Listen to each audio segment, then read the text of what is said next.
ଆଜିର କାହାଣୀ ହେଉଛି କାଞ୍ଚି ଅଭିଯାନ। 1468 ମସିହାରେ ଗଜପତି ପୁରୁଷୋତ୍ତମ ଦେବ କଳିଙ୍ଗର ରାଜଗାଦି ସମ୍ଭାଳିଥିଲେ।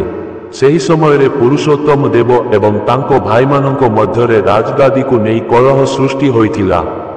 ଏଥିମଧ୍ୟରେ ସୁଯୋଗ ପାଇ ଅନ୍ୟ ପଡ଼ୋଶୀ ଦେଶମାନେ କଳିଙ୍ଗ ଉପରେ ଆକ୍ରମଣ କରିବାକୁ ଲାଗିଲେ। ସେହି ସମୟରେ କାଞ୍ଚି ନରେଶ ଏବଂ ସାଲୁଆ ନରସିଂହଦେବ ମଧ୍ୟ କଳିଙ୍ଗ ଉପରେ ଆକ୍ରମଣ କରିଲେ। କଳିଙ୍ଗର ଚନ୍ଦ୍ରଗିରି ଆଉ ଉଦୟଗିରି ତାଙ୍କ ଅଧୀନରେ ଅକ୍ତିଆର କରିନେଲେ ଏବଂ ଯୁଦ୍ଧରେ କଳିଙ୍ଗର ବହୁ ସୈନ୍ୟ ମୃତ୍ୟୁ ବରଣ କରିଥିଲେ। ଏହି ଖବର ପାଇ ପୁରୁଷୋତ୍ତମ ଦେବ ବହୁତ ମନଦୁଃଖ କରିଥିଲେ। ତେଣୁ ସେ ନିଜେ ଯୁଦ୍ଧକ୍ଷେତ୍ରକୁ ଓହ୍ଲାଇଥିଲେ। ସେ ତାଙ୍କର ନିଜ ସୈନ୍ୟଙ୍କୁ ଧରି ଉଦୟଗିରି ଦୁର୍ଗରୁ ଆତର୍କିତ ଆକ୍ରମଣ କରିଥିଲେ। ସାଲୁଆ ନରସିଂହଦେବ ଏବଂ ପୁରୁଷୋତ୍ତମ ଦେବଙ୍କ ସୈନ୍ୟମାନଙ୍କ ମଧ୍ୟରେ ଘମାଘୋଟ ଯୁଦ୍ଧ ଚାଲିଥିଲା। ପରିଶେଷରେ କଳିଙ୍ଗ ସୈନ୍ୟମାନଙ୍କର ବିଜୟ ହୋଇଥିଲା ଏବଂ ମଧ୍ୟ କାଞ୍ଚି ନରେଶ ପରାସ୍ତ ହୋଇଥିଲେ। କାଞ୍ଚି ଅଭିଯାନରେ କୋଟି ଓଡ଼ିଆଙ୍କ ମାଉଟ ମଣି ପ୍ରଭୁ ଜଗନ୍ନାଥଙ୍କ କଥା ଯୋଡ଼ାଯାଇଅଛି। ଯଦି ପୌରାଣିକ ପଦ୍ଧତିରେ ଦେଖିବା ପୁରୁଷୋତ୍ତମ ଦେବଙ୍କ ଯୁଦ୍ଧର ସ୍ଥିତି ଏତେ ଭଲ ନଥିଲା।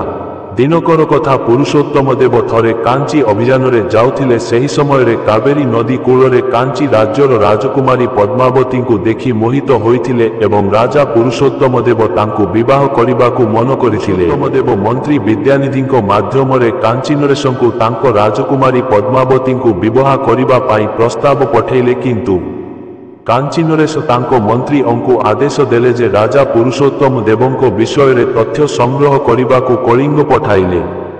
ସେତେବେଳେ ରଥଯାତ୍ରା ସମୟ ଥିଲା। ସେହି ସମୟର ରାଜା ପୁରୁଷୋତ୍ତମ ଦେବ ଛେରା ପହଁରା କରୁଥିଲେ ଏବଂ କାଞ୍ଚି ରାଜାଙ୍କ ମନ୍ତ୍ରୀ ତାଙ୍କୁ ଦେଖି ଆଶ୍ଚର୍ଯ୍ୟ ହୋଇଥିଲେ ଏବଂ ମନେ ମନେ ଭାବିଲେ, ଏଜଣେ ରାଜା ହୋଇକି କ'ଣ ଝାଡୁ କରୁଛି ବୋଲି ସେ କାଞ୍ଚି ରାଜାଙ୍କୁ ଯାଇ ଜଣାଇଲେ।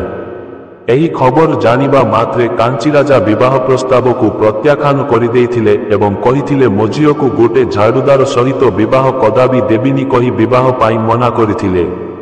ଏହି ଖବର ପାଇ ପୁରୁଷୋତ୍ତମ ଦେବ ଖୁବ୍ ରାଗିଯାଇ କାଞ୍ଚି ନରେଶଙ୍କୁ ଯୁଦ୍ଧ ପାଇଁ ଆହ୍ୱାନ ଦେଇଥିଲେ। ଯୁଦ୍ଧ ପାଇଁ ପ୍ରସ୍ତୁତ କରି ପୁରୁଷୋତ୍ତମ ଦେବ କାଞ୍ଚି ଅଭିଯାନ କରିଥିଲେ ଏବଂ ଯୁଦ୍ଧରେ ପୁରୁଷୋତ୍ତମ ଦେବ ପରାସ୍ତ ହୋଇ ମର୍ମାହତ ହୋଇପଡ଼ିଲେ। ପ୍ରଭୁ ଜଗନ୍ନାଥଙ୍କ ନିକଟରେ ନିଜର ଦୁଃଖ ପ୍ରକାଶ କରିଲେ ଏବଂ ପ୍ରଭୁ ଜଗନ୍ନାଥ ତାଙ୍କୁ ସ୍ୱପ୍ନାଦେଶ ଦେଇ କହିଲେ, ପୁଣି ଥରେ ଯୁଦ୍ଧ କରିବା ପାଇଁ ଆହ୍ୱାନ କର ଓ ପ୍ରଭୁଙ୍କ କଥା ମାନି ଗଜପତି ପୁରୁଷୋତ୍ତମ ଦେବ ଆଉ ଥରେ ଯୁଦ୍ଧ ପାଇଁ ଆହ୍ୱାନ ଦେଲେ ଓ ଗଜପତି ମର୍ଯ୍ୟାଦା ରକ୍ଷା ପାଇଁ ସ୍ୱୟଂ ପ୍ରଭୁ ଜଗନ୍ନାଥଙ୍କ ସମେତ ଭାଇ ବଳଭଦ୍ର କଳା ଧଳା ଘୋଡ଼ା ଚଢ଼ି ଯୁଦ୍ଧକ୍ଷେତ୍ରକୁ ବାହାରିଗଲେ।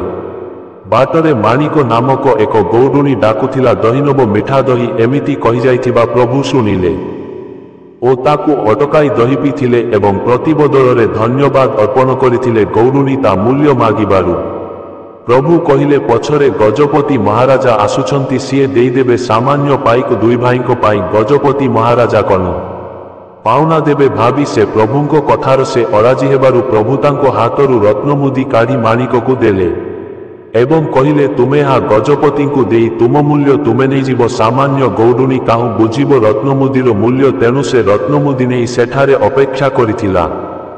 ଗଜପତିଙ୍କର ସୈନ୍ୟ ସେଠାକୁ ଆସିଲା ପରେ ସେ ସେମାନଙ୍କୁ ସବୁ କଥା କହିଲା ଏବଂ ରାଜାଙ୍କୁ ସାକ୍ଷାତ କରିବାକୁ ଅନୁରୋଧ କରିଲା ଓ ଗଜପତି ପୁରୁଷୋତ୍ତମ ଦେବ ରତ୍ନମୁଦି ଦେଖିବା ମାତ୍ରେ ଛଳ ଛଳ ଆଖିରେ ନିଜ ଆରାଧ୍ୟ ପ୍ରଭୁ ଜଗନ୍ନାଥଙ୍କୁ ସ୍ମରଣ କଲେ ଏବଂ କୋଟି କୋଟି ପ୍ରଣାମ ଜଣାଇଲେ। ସ୍ୱୟଂ ବଡ଼ଠାକୁର ବଡ଼ଦେଉଳକୁ ତ୍ୟାଗ କରି ଯୁଦ୍ଧକ୍ଷେତ୍ରରେ ଆସିଥିବା କହି ଖୁବ୍ ଆନନ୍ଦିତ ହୋଇ ମାଣିକକୁ କହିଲେ, ଧନ୍ୟ ତୁ ମାଣିକ, ଧନ୍ୟ କେଡ଼େ ଭାଗ୍ୟ ତୋର, ତୁମାନବ ହେଇ ଆଇ ସେ ପରମବ୍ରହ୍ମଙ୍କ ଦର୍ଶନ ପାଇଲୁ, ତୋ ଜୀବନ ଧନ୍ୟ ହେଇଗଲା।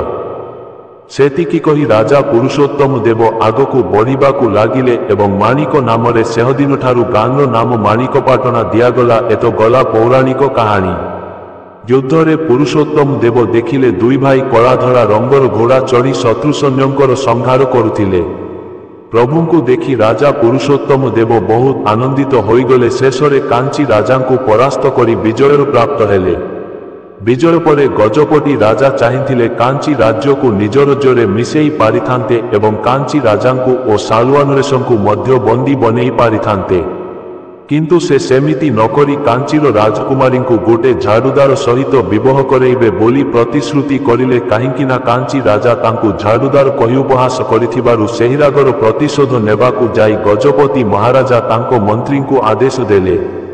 କିନ୍ତୁ ମନ୍ତ୍ରୀ ବିଦ୍ୟାନିଧି ବହୁତ ଚତୁର ଥିଲେ। ସେ ଜାଣିଥିଲେ ଯେ ଗଜପତି ରାଜା ରାଜକୁମାରୀ ପଦ୍ମାବତୀଙ୍କୁ କେତେ ପସନ୍ଦ କରୁଥିଲେ। ଝାଡ଼ୁଦାର ଖୋଜା ଚାଲିଛି କହି କିଛିଦିନ ବିତେଇଦେଲେ। ପୁଣି ଥରେ ରଥଯାତ୍ରା ସମୟରେ ଗଜପତି ପୁରୁଷୋତ୍ତମ ମହାରାଜା ଛେରା ପହଁରା କରୁଥିବା ସମୟରେ ମନ୍ତ୍ରୀ ବିଦ୍ୟାନିଧି ରାଜା ପୁରୁଷୋତ୍ତମ ଦେବଙ୍କୁ କହିଲେ, ଆପଣଙ୍କ ଠାରୁ ଭଲ ଝାଡ଼ୁଦାର ଆମ କଳିଙ୍ଗ ରାଜ୍ୟରେ ଆଉ କେହି ନାହାନ୍ତି। ଆପଣ ରାଜକୁମାରୀ ପଦ୍ମାବତୀଙ୍କୁ ବିବାହ କରିବେ କି? ଗଜପତି ମହାରାଜା ରାଜକୁମାରୀଙ୍କୁ ଆଗରୁ ମନେ ମନେ ପସନ୍ଦ କରୁଥିଲେ। ସେ ମଧ୍ୟ ରାଜି ହେଲେ। ଏହିପରି ରାଜକୁମାରୀ ପଦ୍ମାବତୀ ଝାଡ଼ୁଦାରକୁ ବିବାହ କରିଥିଲେ ଓ ଏହି କଥା ଚିରକାଳ ରହିଗଲା। ଏହା ଥିଲା କାଞ୍ଚି ଅଭିଯାନ। ଯଦି ଏ କାହାଣୀଟି ଆପଣମାନଙ୍କୁ ପସନ୍ଦ ଆସିଥାଏ ଆମ ଚ୍ୟାନେଲକୁ ଆଉ କରିବାକୁ ଭୁଲିବେ ନାହିଁ। ଧନ୍ୟବାଦ।